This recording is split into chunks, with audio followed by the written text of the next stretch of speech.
When you see someone in trouble or a part of some type of injustice, what would you do? Airplane lavatories or airport bathrooms? What's your choice? Muffaletta? Beignets? Etouffee? Let's go to the Big Easy. All this and more next on Cabin Pressure with Shawn and G. Prepare for takeoff.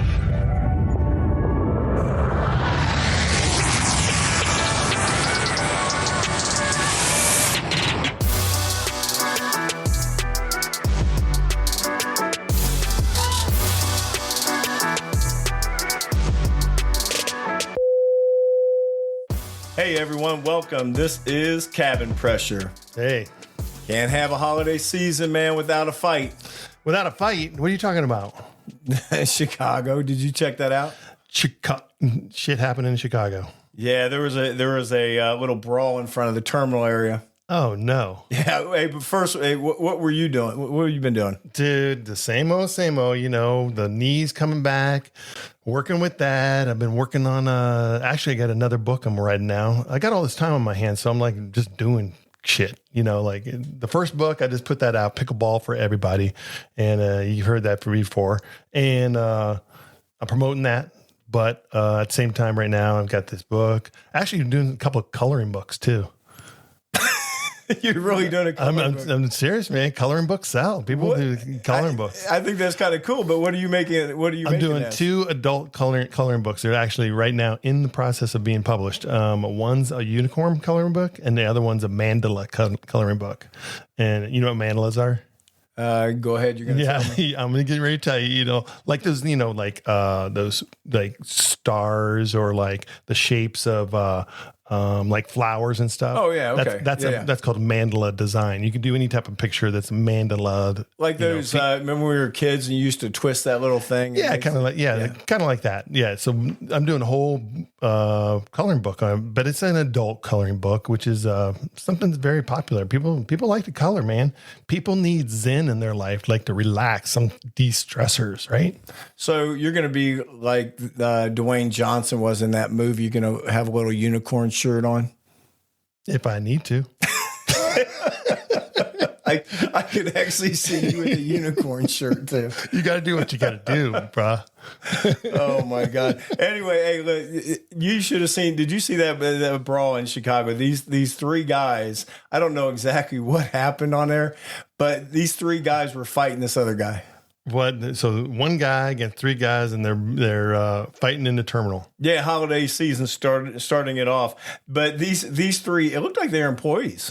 Really? Yeah. They had badges. I mean, it was hanging around their neck. Like TSA or like just airline employees? Or don't know. The guy didn't want to check his bag or something. I don't know. But they were throwing down in the terminal.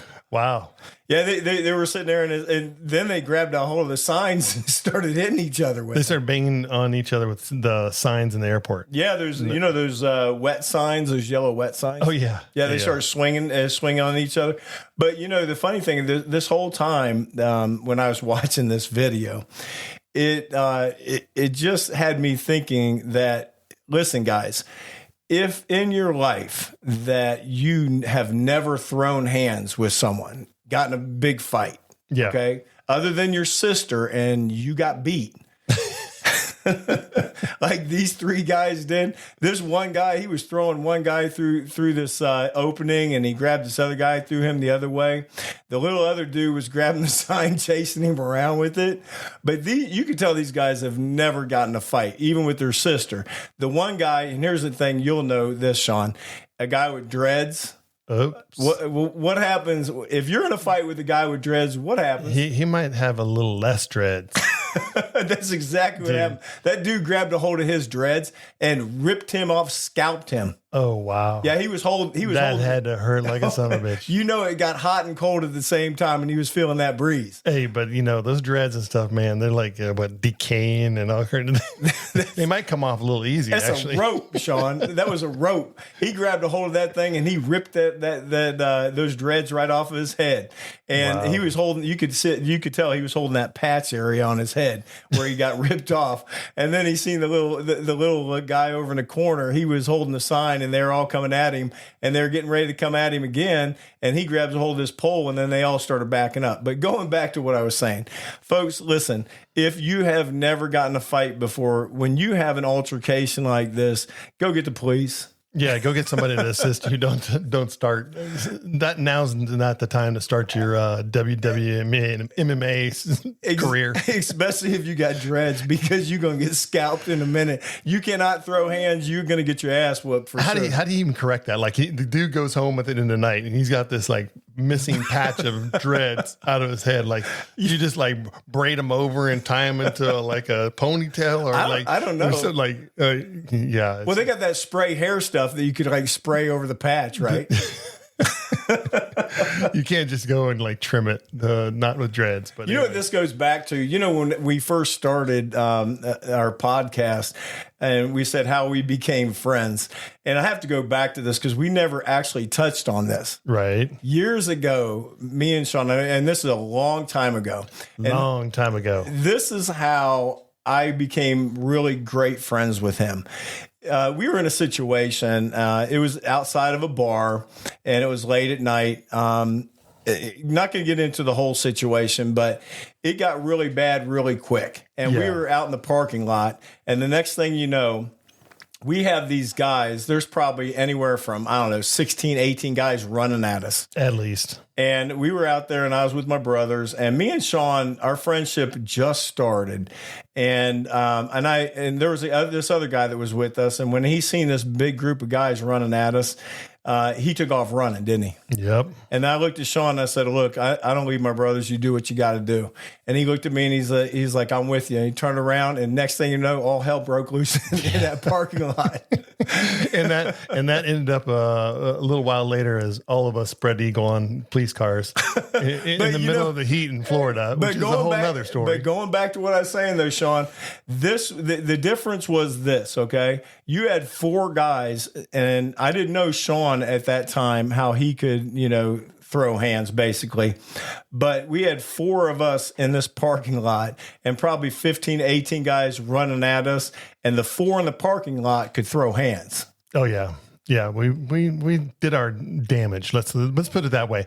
They end up letting the police let us go at the end of the day, because it was like they were like, wait, you 4 were all fighting all those guys?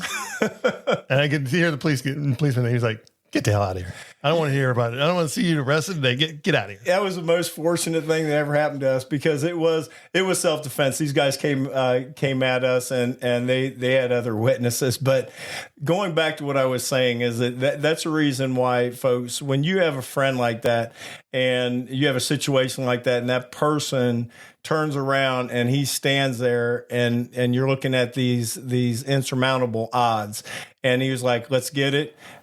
That's why he's still here today, man. We've been friends for a long time. You gotta stand by your friends, man. Oh yeah, friends, absolutely. Family.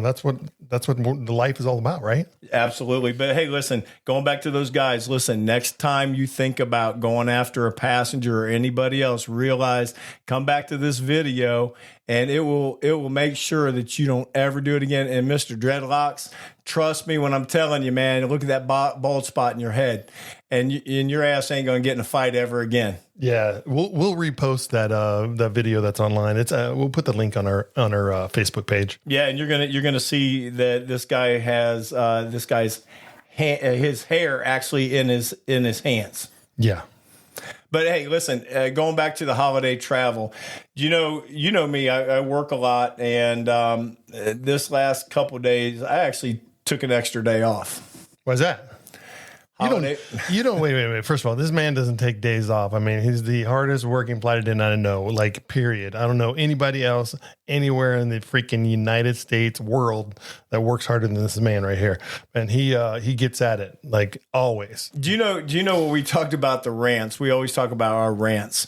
Well, take our bag of rants, put them in Santa's bag, and that shit was what happened all during the week, every damn day. Oh, no. And forget that 5% that I talked about last week. It was like 95% and 5% were normal. Right. And I was like, I have got to get away from this airplane for a few days because, man, they are killing me. Hey, man, holiday stress is not only for the customers, it's for the employees as well. I mean, we have plenty of, we got to deal with everybody's problems coming on the plane and stuff. So, I mean, I get it. You got to decompress sometimes. Just step away. Well, you're going to hear me say this a lot throughout our podcast. You take the headphones off. It absolutely drives me nuts. I can't tell you how much it drives me nuts. This past week, Shawn, I'm telling you, all I wanted to do was just kind of rip those headphones off their heads. I know. I have gotten to be a very short fuse with those headphones. I mean, you can literally, you're talking eye to eye, they're looking at you back and forth, and they have the headphones on, and they can see your lips moving, and you're trying to communicate with them, but they'll be like, then they'll like take off one or remove one and be like, "What'd you say?" I know it absolutely drives me crazy, dude. I don't got time. This is like we're in a time situation here. Like most of our job is dictated on. We only have so much time to do certain things on the plane, and one of them is not to repeat 100, 200 times on a plane the same damn stupid stuff. Fasten your seatbelt.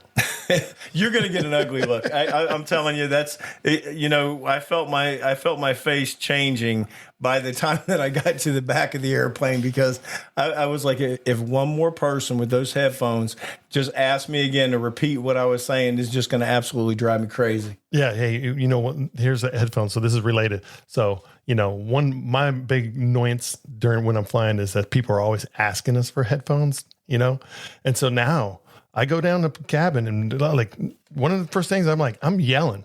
I'm like, all right, this is it. You snooze, you lose. You got one chance at this. I'm handing headphones out. Who needs headphones? And if I'm not coming back. By the time I get to the end of the plane, if you haven't heard and you ring your flight attendant button, another flight attendant is going to help you. and as soon as you get in the aisle, the first thing they're going to ask you is for the headphones. Dude, I get belligerent about it because people have their headphones on, all this stuff. I need a headphone, whatever. Oh, dude. But hey, here's another one. This little lady, she comes on board the plane. I'm in the back. I'm getting stuff ready in the back. And there's nobody on the plane. There's her and probably 3 other people all the way in the front of the aircraft. And when she comes out, completely blows the lav up. Dude. Blew the lav up. But that wasn't that part. That happens, unfortunately, but not every day on every flight. Not in the morning. Oh my God! In the morning, especially, it's a ramped up thing. I think it's the coffee and our digestive systems all working together in the world. She comes out though, Shawn, and she looks at me and she goes, "Excuse me, sir. Yeah, you need to tell the pilots they need to service those lavs because they really smell." Listen, this lady's just trying to cover up her embarrassing ass stink. I looked at her and I said, "Ma'am, there's 4 people on the plane and you're the only one that used that lav." Yeah. And she's like, "Well, the lavs are full." And I was like, "They didn't stink whenever we boarded the plane, and they're not full. The plane's been here all night, and they dumped the whole thing." Yeah, we have gauges for all that. They check the labs. Like here's a little public announcement. One, when we get on the plane, the whole crew, I don't care, pilots, flight attendants, everybody's checked in every system on the plane to make sure that it's ready to go. And when you get on the plane, by the time you get on the plane, we already know the labs have been cleaned, the plane has been cleaned, everything's empty, everything's ready to go. We're stocked, resupplied, ready to go for the next flight. So when you walk on board and tell us, "Oh, you need to service the labs because they're dirty and they're full," no, that's just you putting a big old dump in there. They don't want anybody else to smell it. You should just do what most people do. It's called a shit and run. Yeah, just do it and leave. Do it and leave. They take off running through the airplane because they just stunk the whole lav up. Well, here's the other thing too. Why? Tell me this. Why do people, and we've seen this for our entire career, but why is it like the first people getting on the plane, they go immediately, "I got to run back to the lab and take a shit"? Because they've been standing in that line. They wanted to be first on the plane, so they're holding that present for us. Here's my personal thing. Lavatory in a plane, last place in the universe I want to take a shit. Yep, absolutely. And if I can get off the aircraft and go to a public facility or some other private area that we can find a decent toilet, that's where I want to go. Not on a freaking plane. I'm trapped in a tube. Then I'm going to take that smell with me for the next 2+ whatever hours. No. So listen, people get your shit together. If you ever do this, just go back to your seat. Don't bring it to our attention because I really don't even want to have a conversation about it. Dude, I bring my own spray. Like if I have that emergency, like we've all been there as crew members. You have that emergency, you got to do what you got to do. I got my own spray. I mean, I don't leave home without it. Exactly. They carry poopery. Yeah, poopery, baby. Hey, I'm gonna tell you right now. Go on our link right now on Amazon. Dude, poopery. Poopery is some good stuff. I'll tell you this other thing that happened. I think this one is the one that set me off more than anything. It really pissed me off because you know how much I love dogs. Yeah. This lady was traveling just the other day, would not keep her dog in the carrier. And listen, I'm normally, like I said, you know how we get little dog, look the other way, everything. But she wasn't like that. She was a big pain in the rear end. Yeah. And you know what? When you bring animals on board and like there's so many people traveling with emotional support animals nowadays and all that stuff, and they go through all the steps to get their documentation, whether it is or isn't an emotional support dog or cat or whatever it is. But here's the thing. If you're just bringing on a pet and you're trying to take it out of the carrier, which you've already been told that you can't do that when you sign the release to pay for your animal, don't be an ass about it. Well, especially if the crew's going to be cool about it. Well, she's being an ass because I'm an attorney. No, she threw that in your face. Yep, I'm an attorney. Now she threw that in the other crew members, and I came into it a little bit later, but I was listening to what was going on with the other crew. So the flight attendants kept going up there and asking her to put the dog in there. And then she said the dog won't go, and he gets out. He gets out. Yeah, like he takes his mouth and unzips it from the inside of that carrier and gets out himself. Yeah. That's basically what she was saying. She was saying like this dog was getting out on his own. He's like Inspector Gadget or something like that of the dogs. Yeah, and then the lady next to her was getting really pissed because the dog kept getting up and moving around and stuff, and she kept coming to the back. And I get it. She's upset because now she can't just sit down in her seat. Yeah. But here's what really pissed me off is when I went up there and we were getting this dog back in the carrier. The carrier was way too small for the dog. Pisses me off. I can't tell you that's animal abuse. They take these little bitty carriers, and then what she did is, here's the other thing. She kept the tag on it, the price tag, because you know what they do? On the carrier. Yeah, because they use it for their travel, and then they take it back. Yeah. So this carrier was so small, that little dog, we had to scrunch that little dog up into that thing. It was absolutely ridiculous. So just to let you know what happens after this, all this thing, you don't want to keep the dog in carrier. We had the aircraft met. Yeah. And we have airport personnel. They meet the aircraft, and because they, like you said, they signed an agreement. Yeah, they sign the agreement with the process of what they need to do to bring the pet on, and they get a whole list of what don't drink, have the dog or the cat or whatever drink and eat and tons before they get on the flight. All that, it's got all these good advice for them, but they just come on and just transporting those animals, and they're all most of the time they're doing it correct. For the majority of people are doing it correct, but you have those incidents, especially with this. Sounds like this lady just didn't want to follow they wanted to be entitled, right? Entitlement, yeah, absolutely is the thing that she was being the whole time. I mean, that's the thing when people throw what they do for their life at you, and you're supposed to jump. Yeah, hey man, I'm telling you right now, she would have been like, "I'm a lawyer." I would be like, "I'm a flight attendant." So you can read the paper that you signed. Right? And I'm the flight attendant in charge of this flight right now that has the authority to tell you to get off the flight and take your little foo-foo dog with you. I felt so bad for this dog. I mean, honestly, listen, folks, the thing about when you travel with the dog, make sure the dog can stand up in the kennel. It can lay down underneath the seat, but make sure that inside the kennel, the dog's able to stand up. Yeah. That dog was like a little burrito, and more so than her, she pissed me off because the dog, because I love dogs, and to me that's animal abuse, and you shouldn't have a dog if you're going to stick them in a little bag like that. Yeah. I'm damn sure she's not going to travel that way. You imagine sticking her in a little bag. You'd like to, right?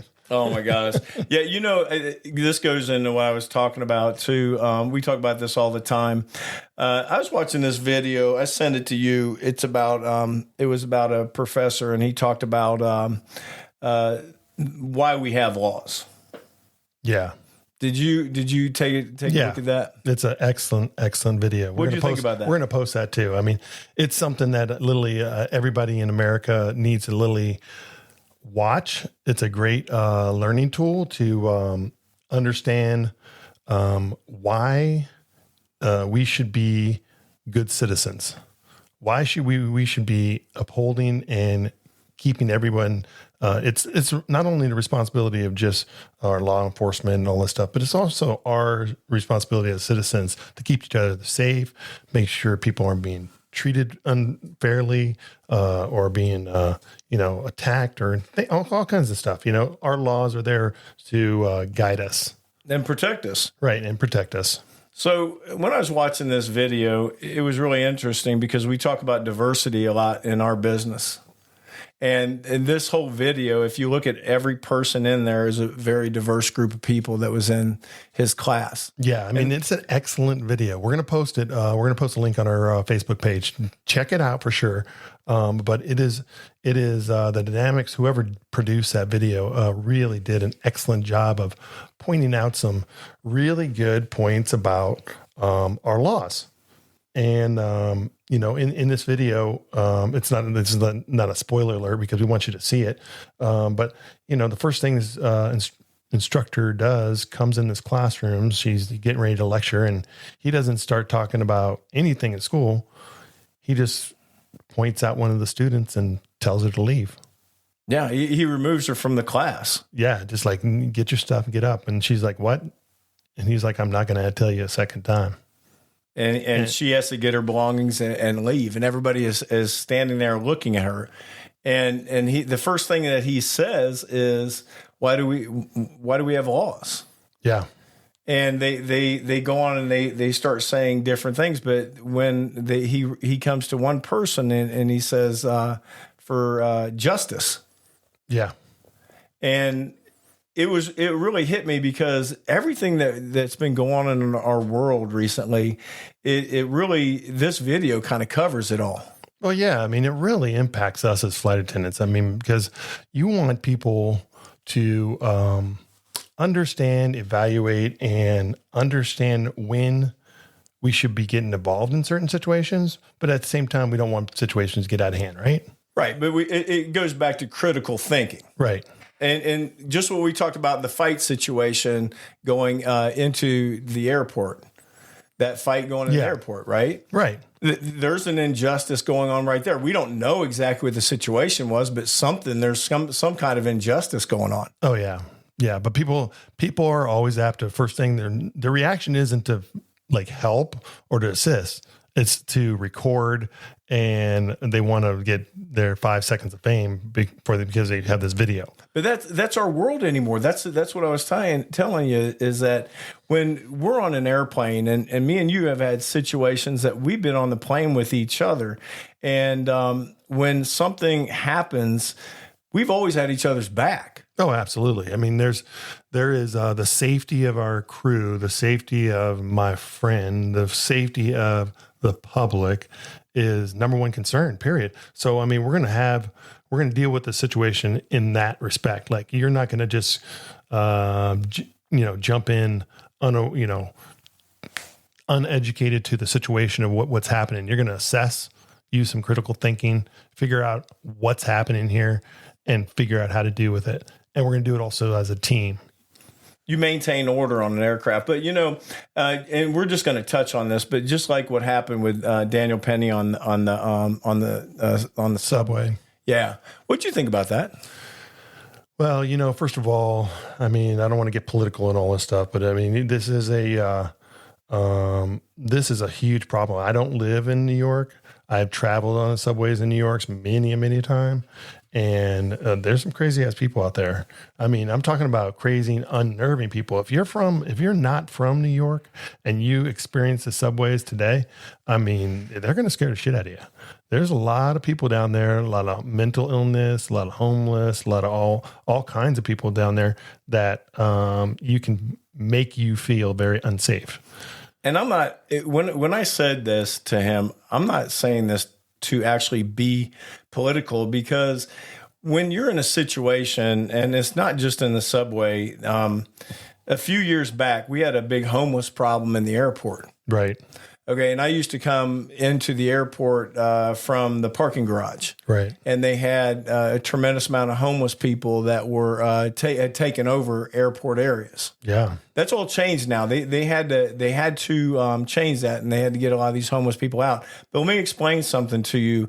What happened during those 2 years of walking in from the parking garage? I was threatened 3 times with my life. Yeah. Threatened 3 times. And I went to the police all 3 times, and it was responded saying the same thing. We can't do anything until something had been done. I said, what do you mean something had been done? And they said, until someone does something to you. I said, wait a minute. So someone actually has to stab me or has to do this before you do anything about it? Yeah, I mean, this is a really strong point. I mean, this really drives me crazy in society right now. We are set up in this, like, instead of having a preventative system, we have a reactive system where we do not do anything until something's done. And so they can only react until that situation happens. When we, as educated individuals, as citizens of this world, as the public, and we can all see where it's going as these things are transpiring, but we can't do anything until, something happens. I mean, that's some bullshit. I mean, we should be able to react. I mean, good leadership, as far as I'm concerned, should be reactive. It shouldn't be not reactive. It should be preventative. It should be where we are going. We're seeing a problem evolving. We should step in and do something about it. Or at least try to do something about it. But yeah, I mean, I remember this whole situation where the airport here, our local airport, was not doing anything about it until there was several incidents. We had flight attendants attacked, we had passengers attacked, all kinds of stuff. And eventually they have gotten the homeless out of there, and there's no more situation now. Let me explain something to you too, though. Coming down the escalator the last time, had 2 flight attendants with me. Another passenger was behind me. This other guy was behind her. And coming into the terminal, he had threatened to kill all of us as we're walking in. He threatened us. Okay, so as I'm going down the escalator, I made those guys get in front of me.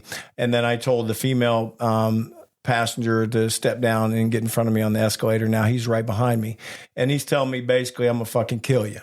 And this whole time he's sitting there doing this, and I'm thinking, if he makes one move, I'm throwing him down this escalator. Right? He's going to do a Superman all the way down this thing. So his picture burns in my face. You know what he did 2 weeks later, Shawn? What's that? He assaulted an employee in the parking garage. Jeez. Physically assaulted them. But that's the whole problem. I mean, that's what I'm saying. It's reactive instead of preventative. Exactly. And for this thing, if this guy would not, and I had his picture, and I went down and showed him. I said, this is the guy that came down and was basically verbally abusing us coming down the escalator. So we're letting these people dictate our safety, and then until someone is actually injured, we're not doing anything about it. But going back to with the Daniel Penny thing, and like I said, it's not about being political. It's about stepping up and doing something because you're protecting people. You're from the military. Yeah. I watched that interview with Daniel Penny and what he had to say, and I got to tell you that I would be in the same situation as him. I mean, if I'm on a subway and what had happened and transpired with him, And like we were talking about this before we even get on our show here, I'm not going to let someone get harmed, and I couldn't sit there and let somebody get harmed. You need to stand up for people. And that video that we're talking about in the beginning, it talked to this subject. You need to know when is the right time for you to step up and step in for justice. You know, I mean, you don't have to be the initiator. No, but you can definitely be the preventer, and you can be the protector. And what Daniel Penny did, there's not one soul in my inkling body that says that he did anything wrong. I mean, it's unfortunate that Mr. Neely, had his problems and all that stuff, and he ended up dying. But I mean, you made a decision. That was your choice, right? Yeah, you made a decision. That was your choice. When you come and you do that to other people, and you put people in the position to where they feel like that their lives are in jeopardy, you did that to yourself. And as far as I'm concerned, that was your choice. And thank God that you had someone there that was willing to actually stand up and to protect people. Yeah, I know you or I, if we were sitting on that subway, would have probably been right there, with Daniel Penny. I mean, I would definitely 100%. The interesting thing is that I didn't see a lot of people helping him. There wasn't a lot of people helping him. He had the situation under control as far as like restraining him, but there wasn't a lot of people that got up and assisted. But that goes back to what we were talking about, though, is that you have a room full of people and an injustice happens and everybody stays seated, because this is our world anymore, is that we are breeding this. We are breeding this to where people don't stand up for people anymore. Yeah. And unfortunate things is like going back to putting this into the airline perspective, like being on the plane. I will tell you, like ever since 9/11, the level of interaction and people willing to assist is heightened so much more.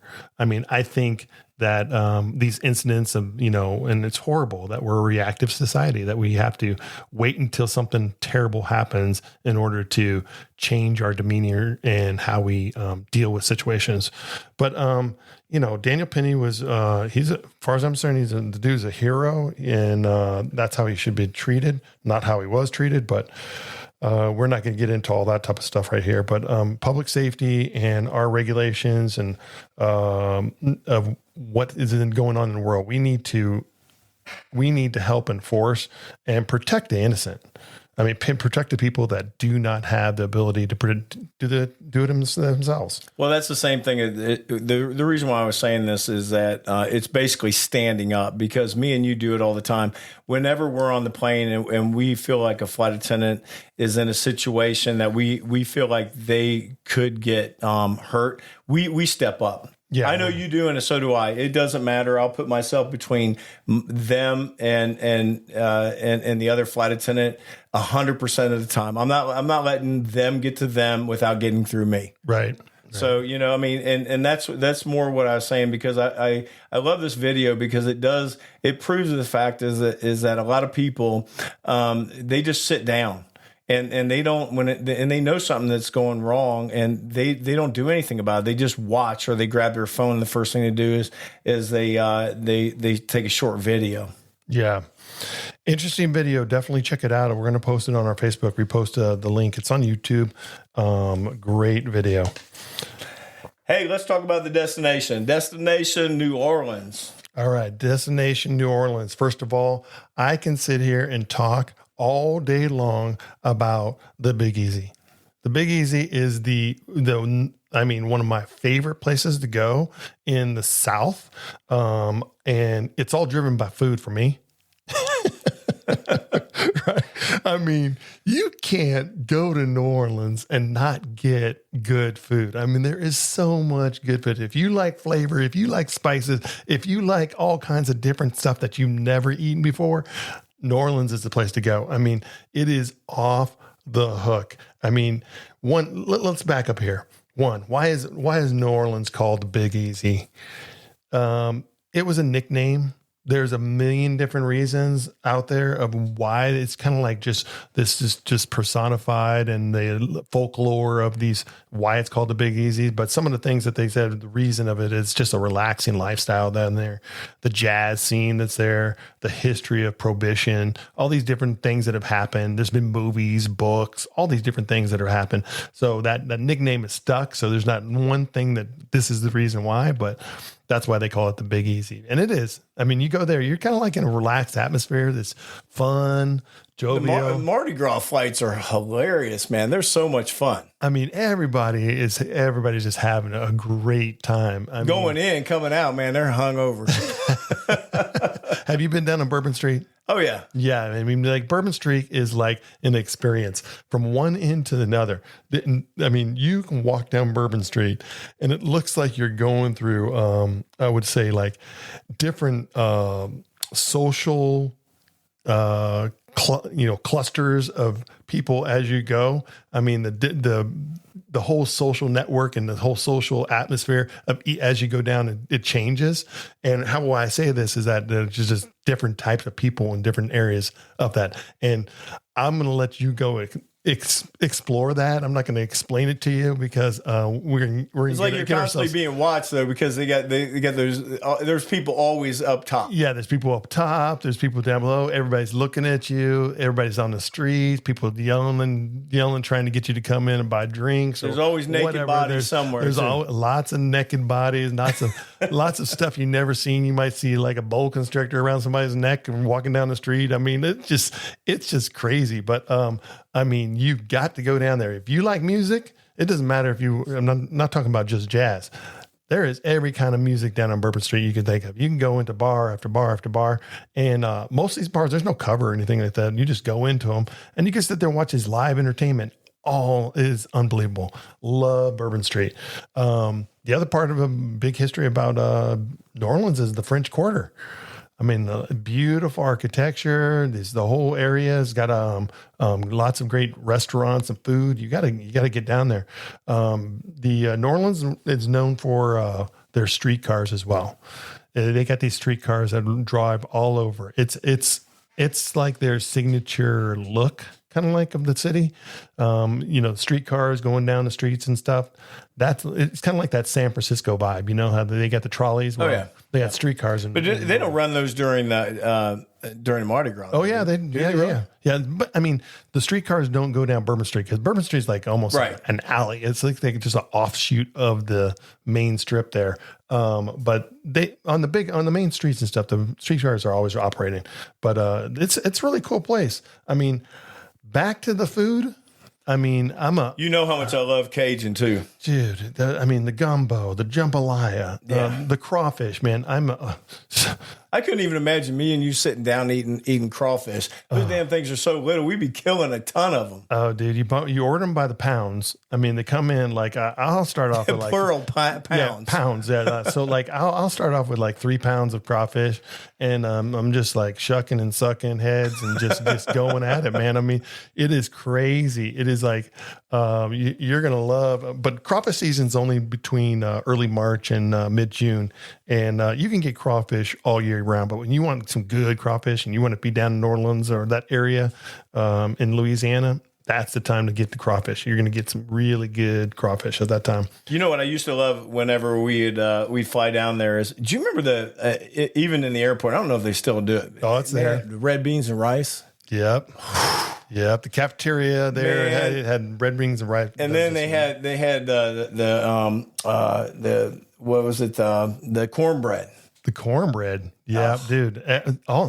The food is just amazing. The red beans and rice was always the to-go meal for when we were flying. Yeah. I mean, that's just a great staple. But, the shrimp and grits they got down there.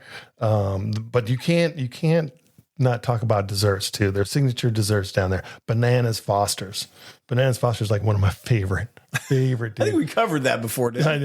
No. That was in we ran into that restaurant in Iowa that had that Bananas Foster the whole deal. It was awesome. But they also have the beignets. Hey, that's funny. As a flight attendant, when you stop in the airport, there is a little place that sold the beignets. And one of the funniest things is if you've never had them, is you'll get a new person. You're like, hey, listen, you want a beignet? And they're like, okay. And you just give it to them. Don't tell them anything. And their first reaction is they'll pop it in their mouth and they suck in that powder and they instantly cough. Choke. and that white shit is all over Powdered their sugar is everywhere. And they're covered in white powdered sugar. Yeah, they're a mess to eat, but they're delicious. They are so good. New Orleans Airport has a beignet place there that you definitely in the morning time, you're going to see lines of people getting bags of beignets. Beignets is like a little donut. If you don't know what it is, these little like square donuts that they put in a sack and then they scoop a giant scoop of powdered sugar and just shake it up all over these donuts. It is out of this world. And I absolutely love shrimp and grits. Yeah, shrimp and grits, dude. I love grits, but man, shrimp that and just grits. says South to me, right? Yeah. Oh yeah. I mean, it just says not just New Orleans. It just says Southern cooking. If me and you was in the restaurant, we were like, okay, one of each. Yeah. G's looking at the list of what we're talking about right here of all these different things. I was like making sure that I cover and stuff. And yeah, we could like literally eat this whole list right now. We could just cover the menu, just one of each. Just bring, to cover the table right now. Right. The food down in New Orleans is just amazing. I mean, if you go to New Orleans and not get good food, you've made a big mistake because, I mean, you don't have to go to like, you can ask anybody, hey, where's some good food? I mean, they're going to tell you freaking a whole list of places to go to. But I mean, there is great food all over. One thing you didn't cover though. What's that? Which one is it? Oh yeah. I didn't talk about the muffaletta. Muffaletta. G gets a kick out of me just saying muffaletta. He doesn't even know what a muffaletta is. I had no idea. And I said, he goes, G, do you know what a muffaletta is? And I said, no. Is it a Cajun girl? And he goes, no, it's a sandwich, dude. It's a sandwich. If you haven't had a muffaletta, the muffaletta sandwiches are amazing. Especially, I'm a huge olive person, so I like anything with olives is just crazy. But muffaletta is this big, gigantic, like a pie of they use a muffaletta bread, and if you've ever had that in a restaurant and stuff, it's this like kind of like flat bread, but they slice that into a sandwich, and then with that bread, they'll make this gigantic round sandwich with layers of all these different like mortadella, salamis, bologna, all these different slices of deli meat, and then they take this relish, this olive relish, and they spread this big olive relish all over the entire sandwich, and it's just this giant stack, and they just cut slices like a pie off these on this big huge, giant bread. But that's what a muffaletta is, man. You got to check it out. You'll love it. Believe me. I know you. I know how much you eat. But I just got a kick out of the name. I mean, that was actually pretty funny. He's like, you don't even know what a muffaletta is. And I said, no, I don't know what a muffaletta is. That's all right. We're gonna get him a muffaletta soon. Yeah, we're gonna educate him on some good food. Did you say educate? Yes. You did. You said. I said it on purpose because you don't know what a muffaletta. That's actually pretty funny. So, all right. Well, what's the quote, man? Let's wrap this up here. Hey, before we get to the quote, I just want to say one more thing, folks. Listen, if you ever come across a situation for yourself, and what we covered today is, you don't have to be a hero, but we do have to stand up for each other. So if you come into a situation, just remember there's power in numbers and there's power in your voice. And sometimes it's all it takes is your voice. So stand up and help people that sometimes can't help themselves. So just remember that. Like I said, I just want to talk about that today. But quote of the day: never expect anyone to give you what you want. Work hard, show some dedication, and get it yourself. Yeah, man. That's how you do it. Do it. Nobody's going to do it for you. Muffaletta, man. Yeah, we're gonna leave right now and go get him a muffaletta because he needs to experience some good food. All right, guys. Thanks a lot. Had a great time. You guys have a great week, and we'll see you next week. All right, we'll see you next week here at Cabin Pressure. See you guys. Thank you for listening to Cabin Pressure with Shawn and G. Wishing you peace, joy, and all the best this wonderful holiday has to offer. And may this incredible time of giving and spending time with family bring you joy that lasts throughout the year. Happy holidays to all, and thank you for listening to Cabin Pressure with Shawn and G.